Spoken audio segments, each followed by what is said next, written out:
And very interesting I want to talk about is this particular startup, which is actually in a garage making $1 million plus with just 4 or 5 people in a team. So this is in 2012. And people pulling across in the road in Jayanagar, hundreds of people hearing that story.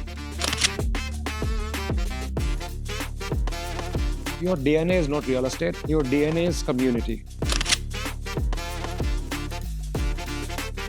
I'm a big believer that the pandemic did a lot of good things as well. The pandemic forced people to rethink how do they want to shape their lives.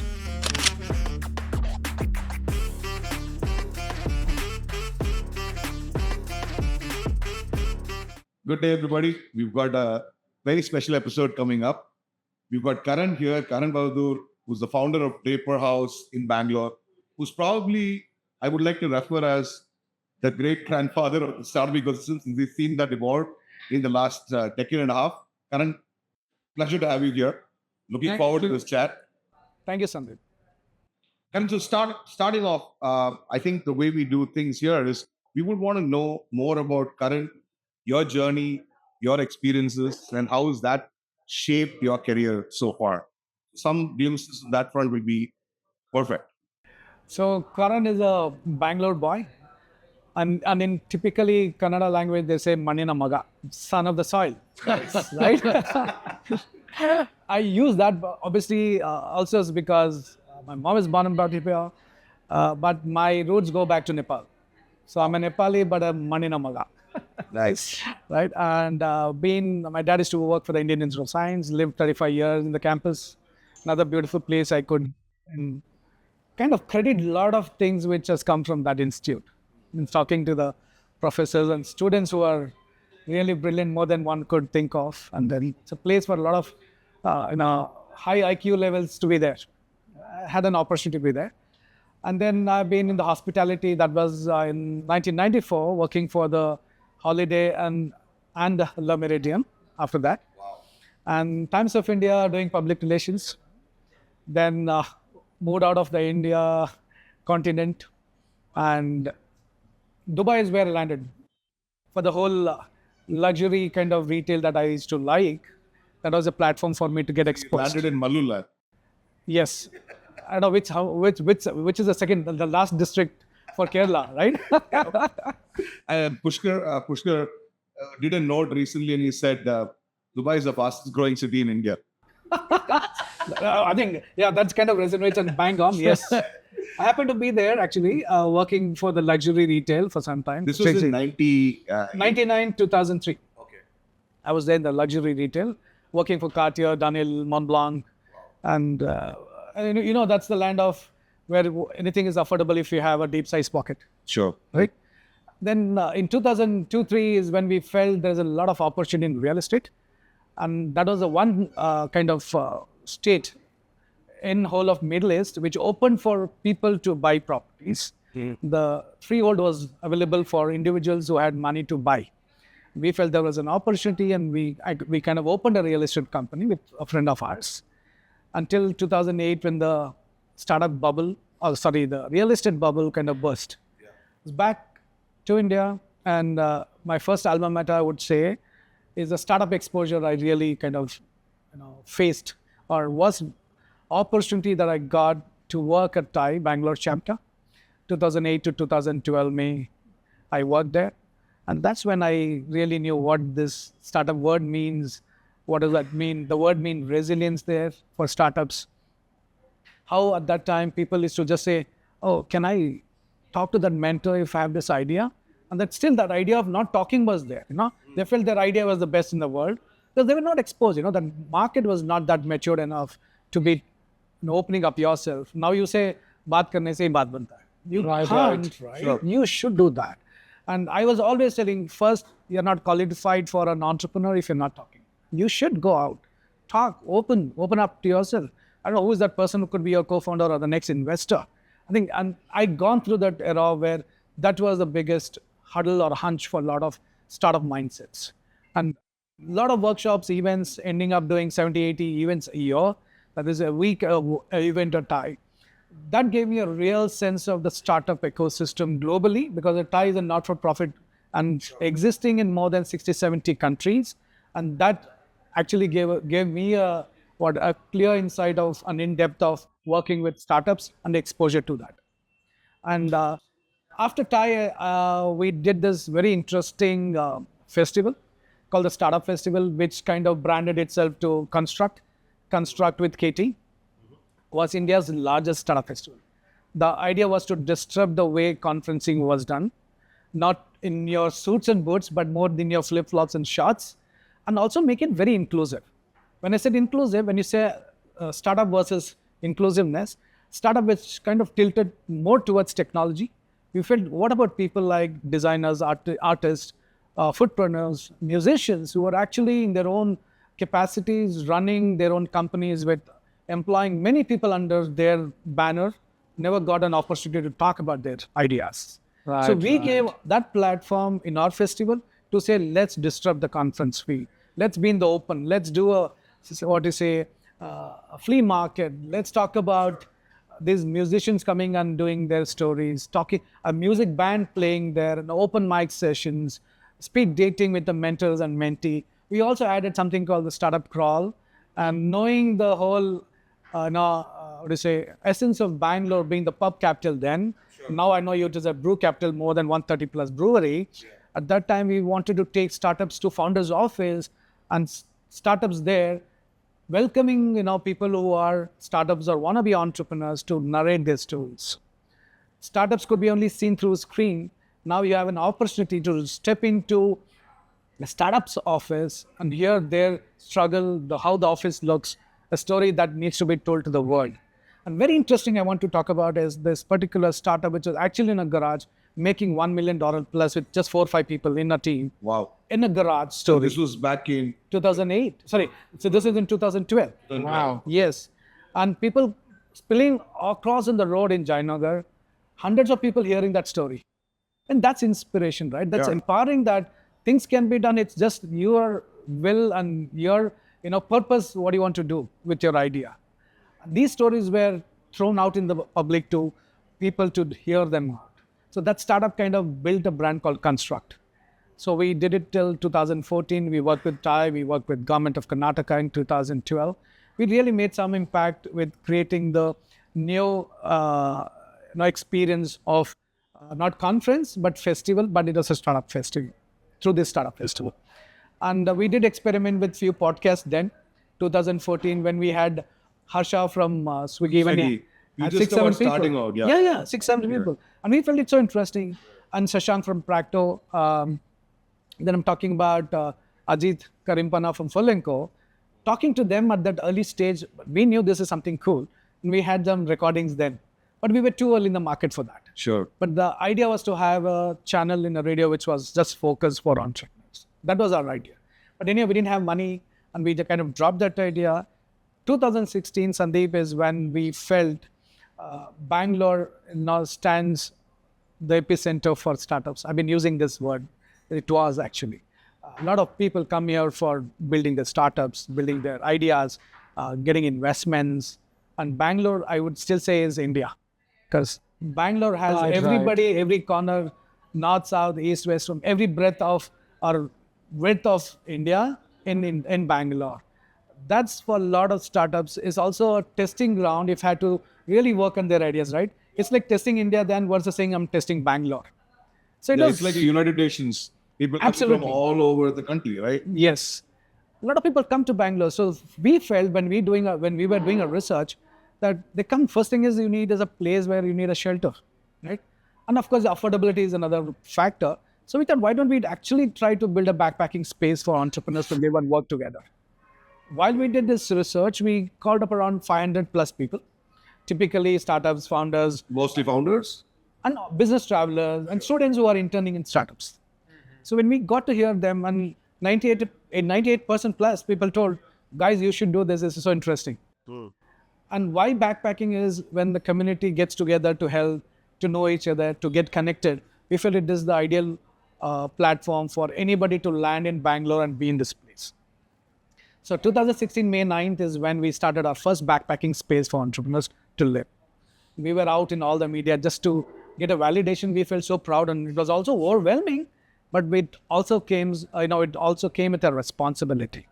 that this is just an idea. We could actually build it as a business. So first property was launched. We got really good response. Second year, we did it in another bigger house in a villa in Kormangla. Indranagar was first, second Kormangla. Third year, when we were doing this, we were trying to raise funds, but I think we were not successful in raising funds. But what eventually happened was somebody in Singapore were trying to do this business, but they saw us on Instagram, but we were ahead of them 2 years ahead. They wanted to acquire. That didn't happen, but we gave away the brand, but still powered by Construct. It is called Tribe Theory Startup House, powered by Construct. That happened for a year. 2019, Tim Draper's team was in Singapore. They saw us. They liked the concept. They liked the idea. Just to go, like 2 years back, my founder, Sashi, he had pitched this idea to Tim in the Draper University when he was part of the cohort there. We were among the 70 ideas. We were the 10 best. But Tim didn't invest because he said too capex heavy. Where is the money? Show me the money. Sure. That didn't happen. Instead, he got validated when his team told now it is Tribe Theory, Construct together, but it's a good place for community, for entrepreneurs to live and scale their business. And then we got acquired in 2020, January 21st. Nice. Right? And what a brand to be associated with, absolutely. to connect and to put that into our credit, right? So we gave away our brand, but then we were a cause for a bigger, more brand to establish ourselves across the globe. We are in right of 15 countries. Recently, we launched in New York. And soon you'll have places in Kathmandu. We'll be launching there in Feb. South Korea, Japan. The idea is to have, and India, of course, the focus, I think, is 2 decades is the decade for India, especially for the economy and for the startup buzz that is creating globally. We want to at least have 7-8 properties in India. We also launched Hyderabad last year with just 1 year that we completed the first anniversary in Hyderabad, which is the Draper's biggest startup house. So it's 27,000 square feet with 108 beds with 155 working space. And we are really doing good in terms of impacting startups to live and work together and scale their business. And that's my story. It took a long time, but Sandeep, that has been my journey. It's absolutely brilliant. And a lot of things kind of resonated. I've heard, like, you talked about your sort of introduction into the startup world in 2008. I similarly got exposed to startups back in 2005 when I was in business school, and we had a partnership with IIT Bombay. So I worked with a Sign incubator accelerator back then. And what is very interesting is you talked about intersections, and you talked about the festival that you conducted, which became one of the largest startup festivals. I was associated with the Goa project. I've been associated with the Goa project for a long period of time. I started with, my friends Uday and all that. So I know Uday for a long time. And it was very interesting when you mentioned that, because I was like, hey, there's so many things that he said. It's very similar in my journey. And so the Goa project is an unconference. So we bring together cool people. It used to be live in Goa every year. And we bring together people from diverse spaces. So design is one track, music could be another track, writing, etc. So it's that whole cross-functional pool of people that you bring in, about 150, 200 people. And what you just described is that sometimes creativity, and even if you look at my LinkedIn profile, it's creative entrepreneur. Creativity happens because you have intersection of different people, and then you're able to pick and match patterns and figure out who you want to work with. So I completely love that. And I didn't even realize that you were part of such a massive endeavor such as that. The second part is like, I now realize that we are all travelers at heart. And one traveler realizes the other traveler very quickly. But this co-living, co-working as a concept, I was so enamored by it probably 2011, 2012, because I spent a lot of time in Bali. Mm-hmm. I was living in Singapore. And this whole experience where entrepreneurs come together, they build their own businesses in silos, but at the same time, there is a whole community feel to it. You get stuck on problems. You have somebody who's actually sleeping in the next dorm. You're coming and drinking coffee with. Somebody's very good at WordPress. Somebody's good at database. All jamming together to create something is a very, very powerful concept. And I've, like, apart from you mentioned Draper, I've seen a couple of these models. Some of them successfully go on to do IPOs as well. And this is a large intangible value, which is not necessarily captured by the business, because Right, You're right. meeting over coffee and you're having an interesting conversation, but hey, 2 years later, there's a business that comes out of that conversation, which is serendipity is a big part. Right? I mean, how do you meet the right people and exchange and have an open setting? That's absolutely brilliant. So I'm very, very curious. You did real estate in Dubai, but how did you realize that doing something which is a real estate stack plus something on top of it would make sense uh, in Bangalore? That's first. Second is my question about how did you get your timing so spot on? So being, with the Thai fraternity has given us a lot of unlearning, right? We are always abreast of time. Talking to people was, you're on the ground reality check, right? You're knowing what's happening and what's not happening. And this comes from different verticals of startups, right? So you are knowing and you're absorbing these informations and knowledge and also getting to know what's trending as well, right? So this kind of gave us some kind of sense. And for us, the startup, the podcast that we do, we were actually, people told we were just ahead of time. And we realized that we were trying to pick this very early. Though the timing was either ahead, but then we were doing right and we just bang on. And people's response to that was never negative. It was always positive to what we were trying to achieve. When you spoke about the real estate stack, I think we were not on the real estate. That is I think we surely feel there's an opportunity there. Yeah. So right now the business model works on the community focus. Sure. Right. Real estate, we are not still buying these properties. We're looking at leasing properties and running our businesses in these places. Right, right. So probably there could be an opportunity there. Certainly, we would want to certainly explore as the time comes by, or if we're able to make that money to make that happen. But it's probably is thought to be think upon to see if there is an opportunity there. So, just for me to get my understanding correct, Source does something similar, but it's a more exclusive community. Yes. Globally. How does your audience differ from a Soho sort of an audience? And the things, the community, all of those things that you do, how is it kind of different from Soho? So they are focused on Web3, right? Mostly, I think they were focusing on the Web3 community. So for us, we are not vertical agnostic. We have people from any verticals staying there, trying to just get an idea, to build that idea into in that space.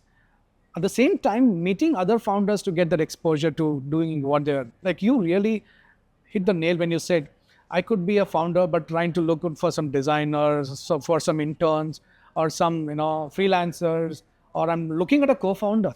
Yeah. The magic happens when you're spending more time and focusing on what you're supposed to do. And like you said, have conversations, open up and talk. Right.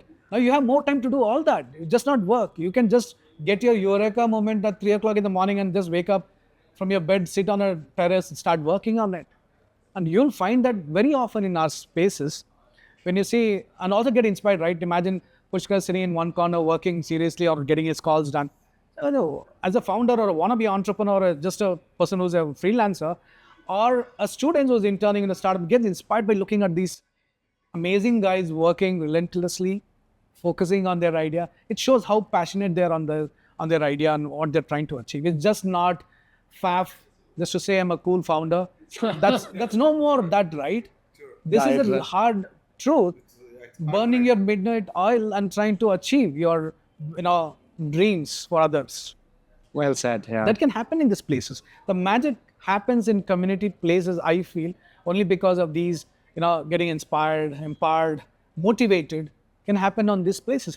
Plus, our focus is also on doing 3-4 events, getting different verticals of specialists or people who have been there and done that, failure stories, my story sessions, workshops. In fact, as we talk, Sandeep, we had a hackathon from RV Ventures, right? A bunch of 48 kids living in our space, cracking that ideas. Wow.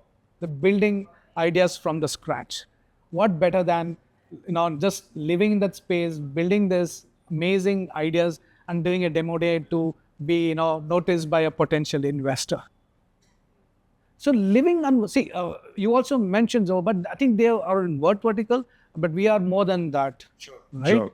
We are more space, working, community, events, and we also do small tickets of funding for early stage startups. I think that is a value add for a lot of people. And in fact, there are stories where people, two smoking friends out of the house, talking this idea, and they build their idea, they got their Series A, and they still come and live in our space only because that magic happened, because they were able to meet another co-founder, just interacting. Like you said, coffee, it could be everything else, right? Yeah.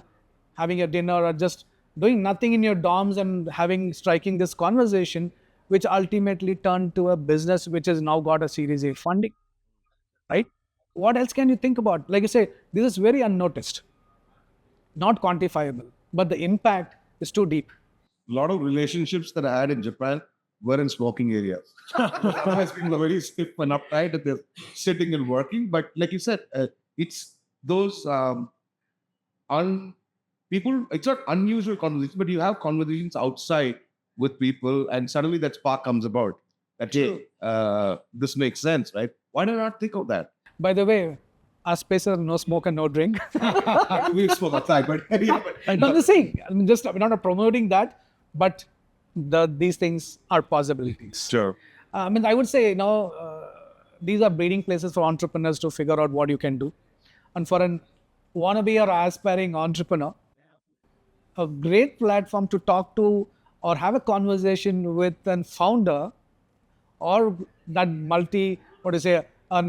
unicorn in happening, to be having a conversation. Can you do that? But spending more time, you break those ice, right? Otherwise, it's difficult to say Sandeep on a road, say, hey, Sandeep, can I talk to you? It doesn't happen. But in these places, all this ice breaking happens immediately. Right.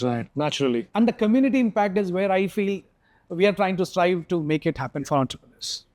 Right.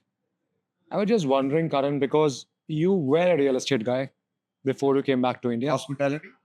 Real estate guy. And co-living, when it started out in India, was a real estate play. Everything was about finding properties at a cheaper price and then leasing them out at a higher price. How come you never thought about doing that and got into this community angle? Because you were a real estate guy, you understand that play, right? Yes. Lease cheaper and rent more expensive. Mm-hmm. So why did you do something which is totally different? How did you get this idea? Like, hey, I want to give this spin to co-living. So while we were doing this research, and when we heard people talking about that, is there a place for somebody to actually spend that time to build their ideas? Right? Real estate play didn't happen for us because even we were not able to raise our fund till Tim kind of invested. Okay. Or the Singapore company which Sure. saw us and felt there's a need.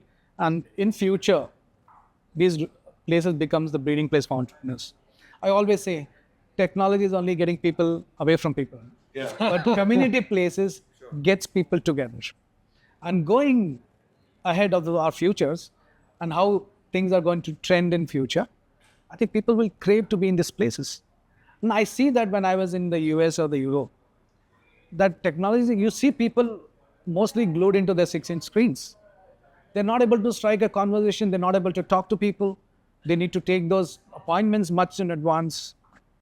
And that is only keeping barrier, or they'll say, let's come on Zoom or let's get in onto another platform where we can have these discussions. But where do you feel that human quotient, which is missing? We felt this is a place which should do that. And we would want to have a Draper startup across cities globally where a startup is traveling and just lands. Imagine today, Pushkar lands in St. Petersburg. Yeah. I would ask you, would you want to be in a 5-star, 3-star, whatever that hotel is, versus a place where you really have a neat, clean, decent space for you to live with like-minded founders and get connected to people across the world? Would you do that? I would say I would want to do that. I would love to do of course. that. And either way, I'm a backpacker. Yeah. I would love to do this because the exposure, the learning that comes from there is more immense than being in another property elsewhere. The real estate stack didn't work for us because we are a capex heavy business, because we are a 365/27, because it is hospitality. It is hospitality, yeah. Ultimately, right? People live there and working. We have to take care of them every time. I at least have 600, 700 people coming in the month, churning out. Wow. In and out. Wow. Yeah. So That's like the, a hotel. Yeah, that's like a hotel. So how do you kind of build that? Sure. I think being passionate to keep the community as a focus is worked very well for us. We average around 85 to 95% occupancy every year since we have started. That's a clear indication to say that And people are, stickiness. yes, People love it. And I don't market. It is mostly referral that people come to our properties Course. in front of us. So how I look at your business is your DNA is not real estate. Your DNA is community. Now you said you have 700, 800 people coming and living with you. So a lot of people don't live for a longer time, right? You might have people who, like someone who lives for a week or 2, 3 days. Then how do you keep the community intact? How do you establish stronger bonds with someone who only lived in your space for 2 days or 5 days? How do you do that? So I think ultimately we'll land up at the WhatsApp universities. Okay. And these are groups where you feel that you came here, but strike a conversation with interesting couple of founders there while you will stay. People can stay for a day, people can stay for a year and more. And people have stayed for a year and more Wow. because they are still building their startups. The team is there, sitting there, working in our space. And they're able to connect with the local investors. Events happening in, so Bangalore is buzzing, right? Of course. Same like Hyderabad as well, they're picking up big time. So there are a lot of things that they're able to connect. Just not the living space. That is, I think, I would say 40% of Small what they're part trying of to. it. Yes, very small. Very small part. Yeah. The other stacks are these events. The other stack is connecting with people. The other stack is they're able to focus at any given point of a day of the time. They're able to sit and work. Right. And it's not typically like your co-working spaces or like your, where you pay to sit, get your space to sit. It's more very casual kind of atmosphere where you're able to have these discussions, any part of the time.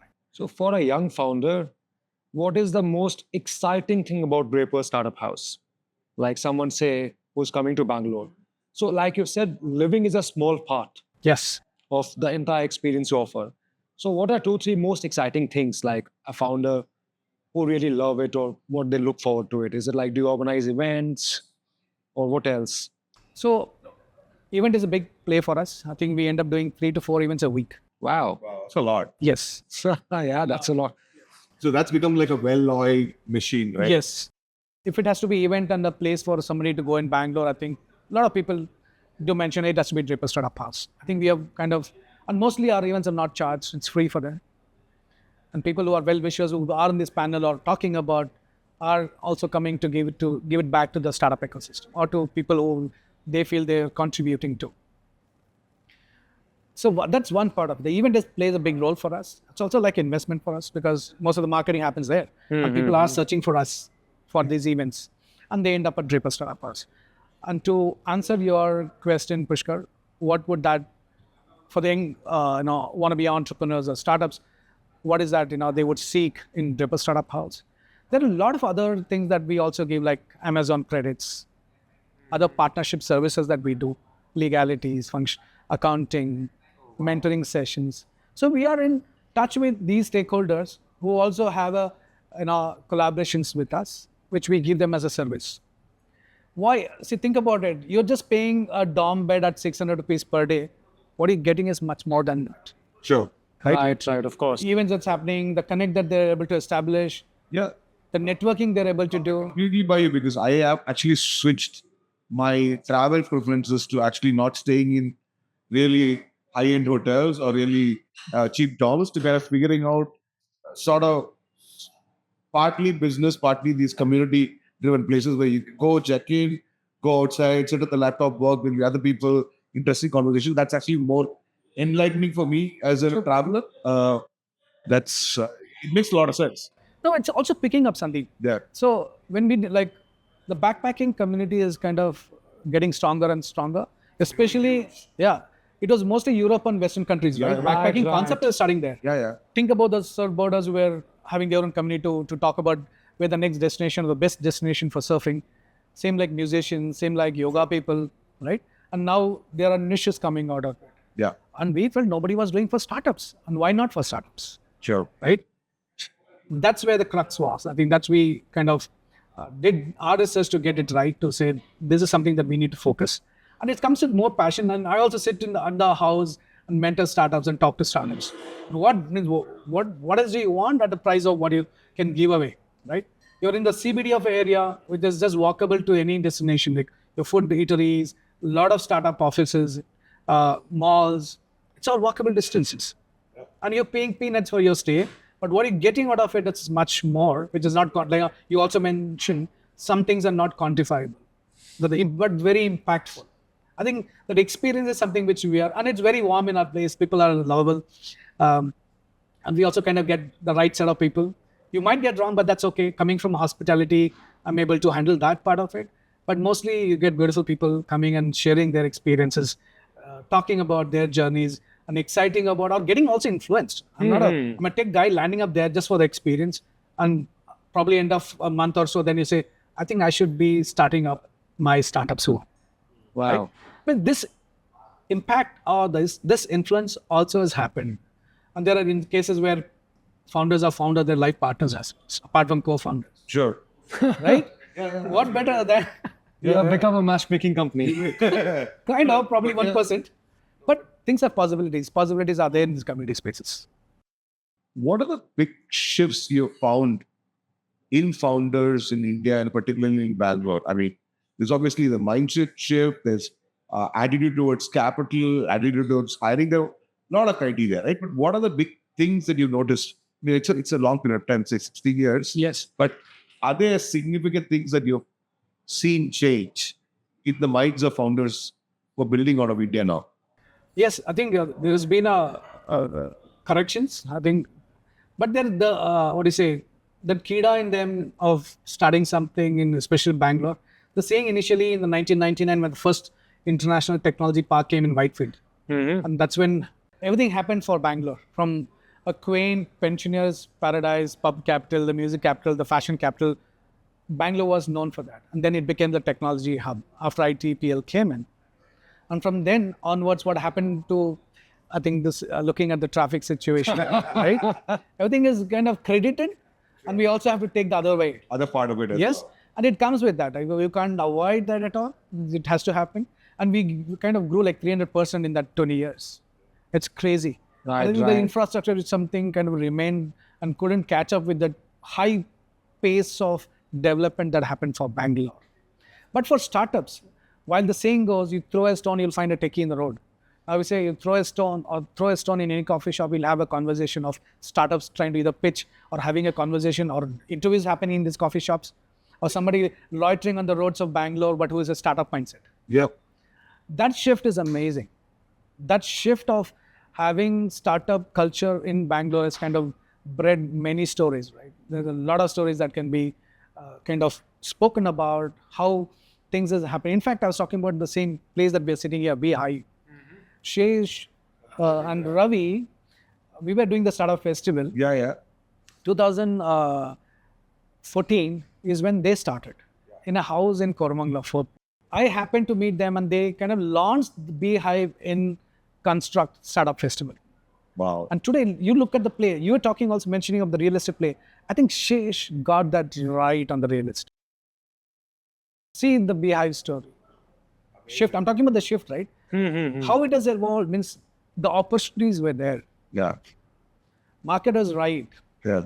Reading those people's behavior, I think they got it right. They placed well. And Beehive is a story that every proud startup would want to associate and say, no, see, that's a great story to be learned upon. And they have done a fabulous job. Sitting in this, nice office setup, enabling a lot of entrepreneurs and startups is impacting and churning out startups for the country and for the globe. I've seen that transition beautifully. It's in from ideas where people were still reluctant of opening up their ideas, saying, oh, can we talk about this idea? Yeah, I completely relate to where you're coming from because, I worked for Wipro for close to 5.5 years. I started my career in Bangalore in 2000. At that particular point in time, 2001, I think the IT industry was $2 billion. Today, we're $180 billion. Wow. I've seen a 90x growth. Yeah, sure. And I remember even after 2005, 2006, I keep coming back to Bangalore. I could see that shift 2010 onwards, 11 onwards. Those days, Costa Coffee used to be big. You go to Costa Coffee, you could hear people pitching business plans. And I was like, dude, I don't hear this in Singapore. Yes. I lived in Tokyo. I used to never live here in Tokyo. Right. People were pitching even back in 2010, 2011. And that's like 4 years, 4.5 years since Flipkart started. But True. then you could see that things happening. And then 14, 15, like you said, Swiggy came on board. Sriharsha and these guys were distributing coupons and Yes. it just blew sky high. Yes. And you're right, the talent today naturally gravitate towards Bangalore. True. Right? We used to, I mean, the analogy if I were to use it is 25 years back, if you wanted to be a movie star, you wanted to go to Bombay. Yes. You go, struggle, do the hard yards. Yeah. Today, you want to build a startup, you come to Bangalore. True. Whether it's for investors, co-founders, refining your idea, living with other cool people. It's like I said, it's India to be tested. Right? You want to test your idea. Yeah. I think nothing better than a Bangalore place to get that validation done. You can easily get like India here in this zone of Bangalore and talk to people randomly. You can get to a coffee shop and just strike a conversation. You say, hey, you know what, I'm doing this. I hear or overheard you talking about it. You are a startup guy, and immediately a strike and conversation happens. Where I've not seen that. So we should try to do this in same in other cities, but I couldn't get that, what do you say, gut feel of saying, I think it's too early there, too early. Hyderabad happened last year, where we were talking about 2017 when the tea hub started by Srini Kolipari, right? We were thinking of it in 2017, but I didn't get that connection to say should do a community space there. Last year we started, and then it was bang on it, and we are doing good. It's overwhelming. I think I should get you to Kerala and Vatla. We should probably start something. But He's something, doing one in Kochi. Kerala. See, I think we talk about problems that come with development, and India already has problems, and India will have problems. So I think this whole work-life balance and being in creative spaces, which will foster collaboration, foster entrepreneurship. So if you look at what Kasol has done in the last 7-8 years, Kasol was quaint 15 years back, 12 years back. Today, it's a startup hub. People go there, sit in the cafes and work. Content creators go there and take videos. Destination marketing is a good thing for India because then we can spread people who want to think creative across and build businesses from a lot of other places. Right, not centered around the cities, right? I mean, just look should at the well Zoho spill story. out. Yes. Zoho story. Zoho story is a brilliant example, right? It's not. I keep telling people that I'm in awe of Sridhar because I think he's created a stack. So it's a product business, a services business. A product business, a software business, a human development business, and then you can be in a tier 4 place, tier 5 place, and people today are happier if they make good money and they have great quality of life, and they still can travel.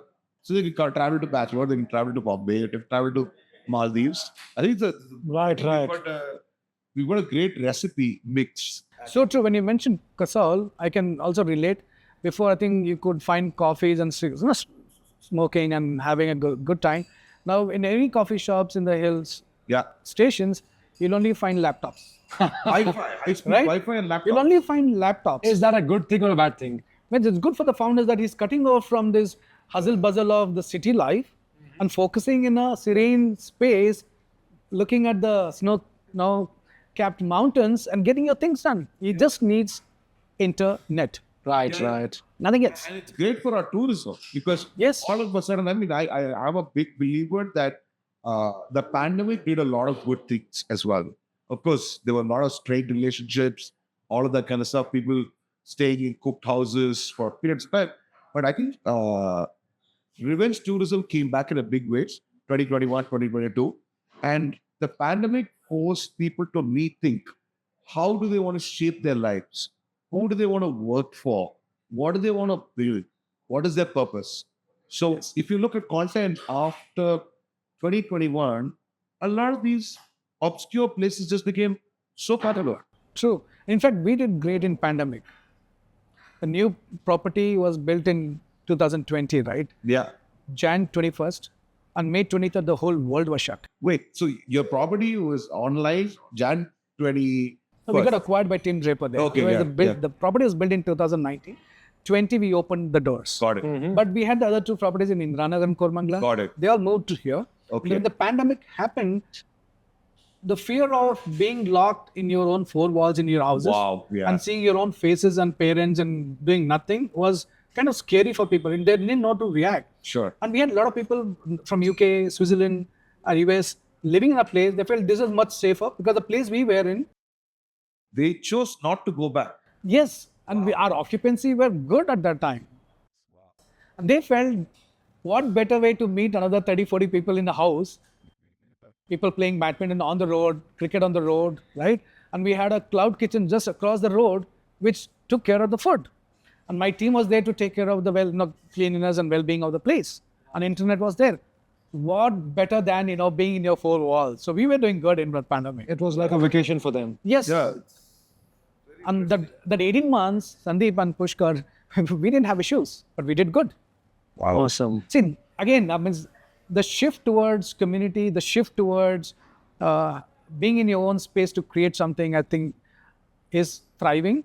And I'm talking about this generation now. If you ask them, hey, you want to build asset, you want to make money, you want to get married and set your life, I think people notion or mindset is you want to explore, you want to travel, you want to go into these places where can I meet these interesting minds, where I can learn. I'm a student, but I'll take this year's break.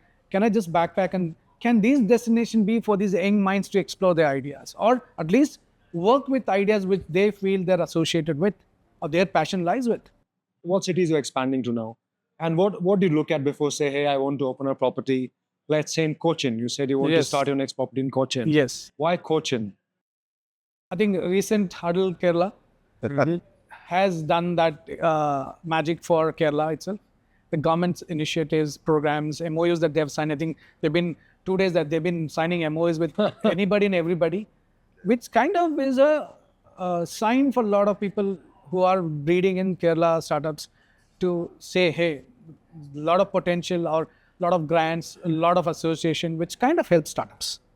And a lot of talent coming in from Kerala, means they're not in Kerala, but they're out of Kerala for some reasons, right? Some culturally factor, or they feel in their home country or home state, they are more comfortable than being more aggressive in other parts of the states. Kochi has kind of become that destination. We also wanted to kind of be that beach destination. They're trying to also, the festival says so, right? Right, It's right. So that's why I recommended Barkla. I should take you to I Barkla think that- next time, for sure. So yeah, how do we choose? I think now more or less every city in India has kind of got that exposure. A lot of startups are coming in this tier 2. Think about Indore. Okay. Think about Pune, Yeah. right? Goa is something which we wanted to kind of compare. When you were talking about Bali when you were there, we also have a property, Draper Startup House in Canggu. I will check it out next time. He's going to Canggu in about a week or so. Yeah, we have a nice I'll backpacking definitely- place Wow. in Check it out. Bali. What is it called? Draper Startup Draper House, Startup. Canggu. Yeah, it's Canggu is one of my favorite places. and you'll find the most beautiful sunset there with on the paddy field. It's a Ah. beautiful setting. Evening is like So going to be. I can just go and walk there. You have Say to to- book yourself. Karan, you like Bali, Canggu sunsets? You should check out Barkla.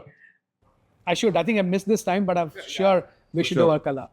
There isn't too many more brilliant minds than Tim Draper.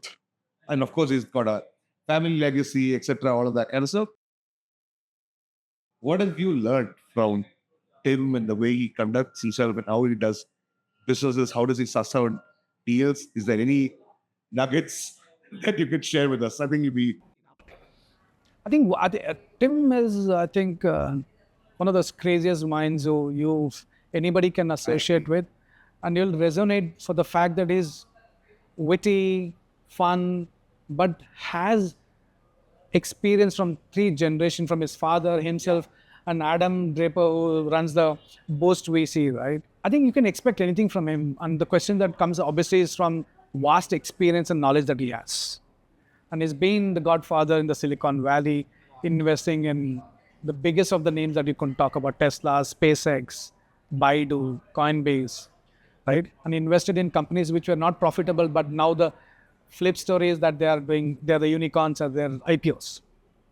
So Tim looks at this uniqueness in this idea. very Of course, contrary yes, points of view. yes, And very, from what I've known from friends who know him quite well, is like very humble, down to earth. oh yes, very You approachable. can have a conversation with anybody.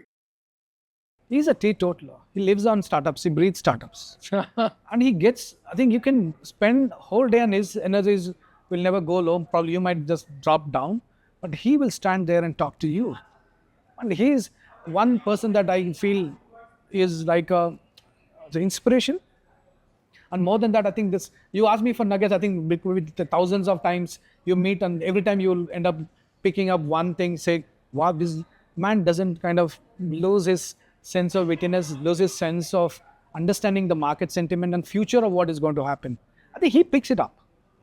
And before anybody else does it. And he takes the challenge or takes that big risk. But most of the time, I think he is kind of connect with startups has been very fruitful. And people have kind of lauded him just because of that.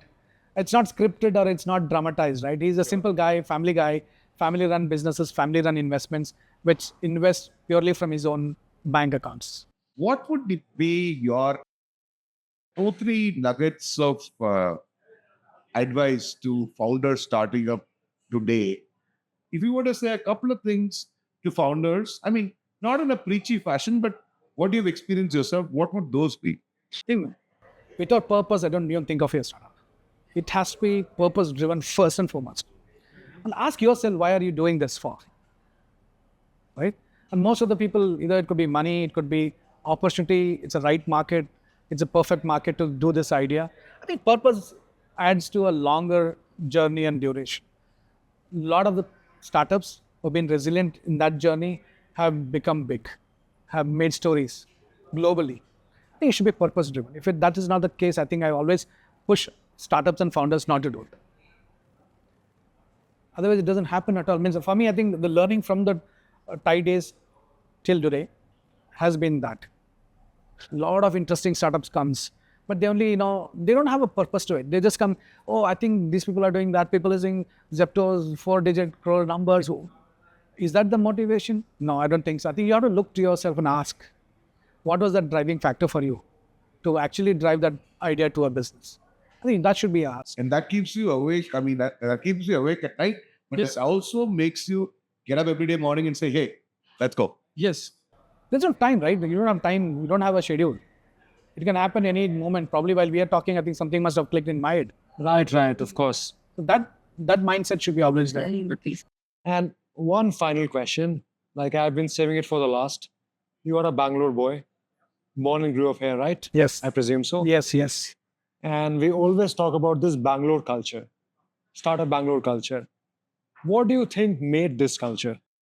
I think I did mention this in the discussion past, right? Bangalore is made by the people who are not from here. That's the beauty of it. Think about Sandeep or you, not from here, right? You're here, and when you are here, people were very warm and welcoming and kind of absorbed into the society. And things were, I think, mostly English speaking. The pop culture was very cool. The music scene was great here in Bangalore. Most of the rock bands used to play in Bangalore. Yeah, I know. Right? And the fashion sense was very great. So Bangalore made what Bangalore was. And of course, to layer everything was the weather factor. See, I come and I really saw the pensioners' paradise where the industries, I'm talking about all the private industries were in Bangalore. Talk about HAL, talk about BHEL, talk about Indian Institute of Science, talk about HMT. All these are private sectors, NGF. All these companies had factories here. And this draw a lot of people across India to come in for job opportunities. Right. And when they were here, everything was like, wow, it's so cool, nice, friendly, clean, green.